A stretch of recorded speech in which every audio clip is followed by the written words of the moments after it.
বরগুনার আমতলীতে মাদ্রাসার দাওয়াতি খাবার ঘিরে ঘটেছে এক অভিনব কাণ্ড। নবগঠিত ব্যবস্থাপনা কমিটির ঘরোয়া সভায় সমিতি সংখ্যক অতিথির জন্য আয়োজন করা হয়েছিল দুপুরের খাবার, কিন্তু অভিযোগ উঠেছে দাওয়াত না পেয়েও স্থানীয় বিএনপির কয়েকজন নেতাকর্মী সেখানে গিয়ে খাবার খেয়ে ফেলেছেন, এমনকি অতিরিক্ত খাবার নষ্ট করে দিয়েছেন। শিক্ষক, শিক্ষার্থী ও কমিটির সদস্যদের জন্যই খাবারের আয়োজন করা হয়েছিল, কিন্তু সকালে কয়েকজন বিএনপির কর্মী ফোনে অভিযোগ করেন তাদের কেন দাওয়াত দেওয়া হয়নি। এর কিছুক্ষণের মধ্যেই ওয়ার্ড সভাপতি মাহবুব কাজী ও সাধারণ সম্পাদক রিপন কাজীর নেতৃত্বে 15 থেকে 20 জন মাদ্রাসায় হাজির হয়ে সরাসরি খাবারের রুমে ঢুকে পড়েন।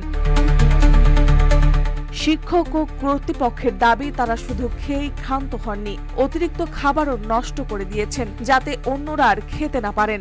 ঘটনাটি সামাজিক মাধ্যমে ছড়িয়ে পড়তেই এলাকায় ব্যাপক আলোচনা শুরু হয়েছে।